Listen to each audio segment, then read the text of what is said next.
Here we have a mausoleum. This is another mausoleum. And here we have yet another mausoleum. And here we have yet another mausoleum. Here's the next mausoleum. Who would have guessed? And here we have, of course, the next mausoleum. There's yet another mausoleum. And here we have another mausoleum. And here we have the last mausoleum. And here we have the... On the last day of our Azerbaijan trip, we took an airplane to the autonomous Republic of Nakhchivan, which you can't really reach that easily by land transport, since it's divided from the rest of the country by Armenia, and all the borders between Armenia and Azerbaijan are closed. So if you're, for example, trying to visit both countries, you need to bypass the border by another country, which takes a lot of time. And especially since Nakhchivan is so off-closed, you would need to pass about 3 countries to get there. So going by airplane is a lot cheaper, a lot quicker, and just the best option anyway. And we were most likely the only foreigners in that airplane, which is also kind of funny. We tried to film flying, but then somebody gave us a sign that was kind of like, put that camera away, so maybe you're not allowed to. So once we got into Nakhchivan, we were picked up by the manager of the hotel we were staying in, since he also apparently does tours around the area. And on our research we could find nothing about rental cars, and the public transport in Nakhchivan didn't seem to be super frequent, and all the places we wanted to see were really scattered about and were barely all doable in a day with a car, so that was really our only option.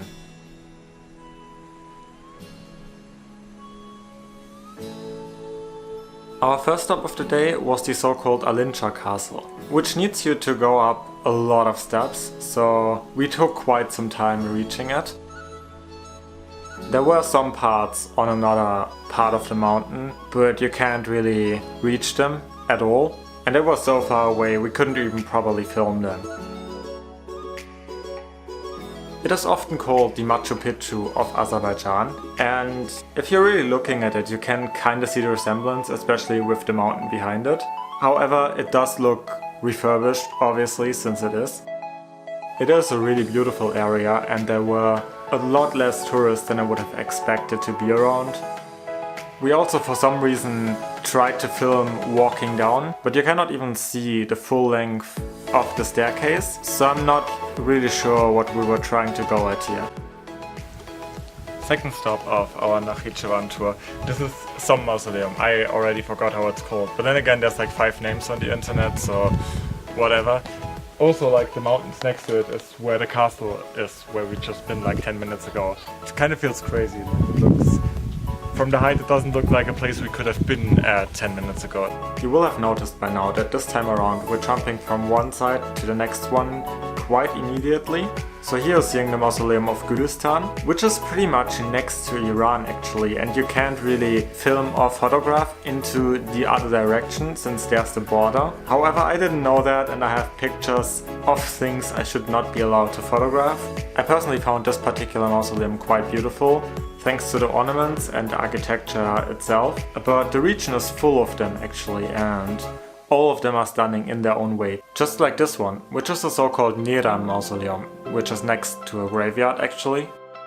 Also, I'm gonna use sometimes original audio and sometimes I'm gonna speak over it depending on the wind situation, but I'm trying to work on the volume. Meanwhile, you were just introduced to a mausoleum that they call Tomb of Prophet Noah, as in biblical Noah, and that one is right next to kind of the city center castle. Now, with Azerbaijan, this is kind of a confusing subject, since there's a lot of castles that look either completely refurbished or somewhat made up, so it's always hard to know which structure is really a castle and which one is just built to look like one. But nevertheless, we enjoyed walking on the walls and enjoying the beautiful views you have over the city from up there. And then we continued straight on to the mausoleum of Yusuf ibn Qusayr, which we sadly were there for a bit too early since it's still in restoration. But even though you can't completely see it yet, it already looks beautiful to my mind. According to the original audio, this mausoleum was called something like Mumine Khatun. I sadly haven't written down all the names and I already untagged them on my map, so I cannot really tell you with 100% accuracy right now. But all of them are around the city center of the capital city of the Republic, so you can quite easily reach most of them ongoing from Noah's tomb, even if you don't have a private driver or your own transport. It's interesting to me how they all still look quite unique, even though you can see the similarities between the tombs. And to me personally, each of them is beautiful in their own way. This one here is, as far as I know, called Imam Sadeh, but then again, what I've learned in Iran is that Imam Sadeh is a different structure altogether, and I'm not really well versed in religious terms, so I shouldn't be the one explaining it. It's used for the same purpose, but Imam Sadehs are used for special people only. Now, then again, that might be different in Azerbaijan, so I cannot really say that 100% accurately. I'm not really well versed in the area of Muslim terms and Muslim history and stuff like that. And this year's the last one we visited in the city center, which was to me, architecture-wise, the most beautiful, especially since it's made out of white marmor and it's standing on black marmor. And I just had no words for it in that minute. I was just stunned by the way this combination looked like.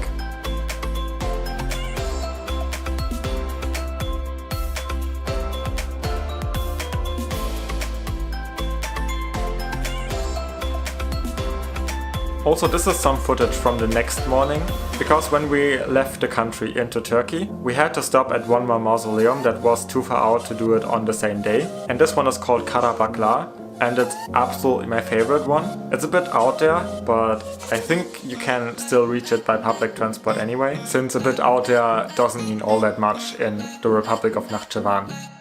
As you've already noticed, a lot of the footage and audio is kinda overlaying each other because we always didn't film enough of the place for what I have to say right now.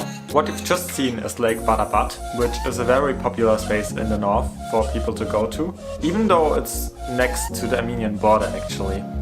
And the whole area up there has multiple lakes and is really beautiful to go to. So that was our last proper go-to spot actually. All in all, Nakhchivan is really beautiful, even if you look at it just from a landscape perspective.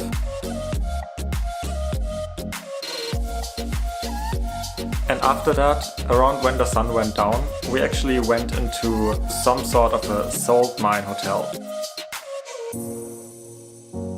Now you cannot really stay there as a tourist. You need to have like a paper from your doctor that says you need that, since it's used for therapy and it's actually said to be solving a lot of breathing problems.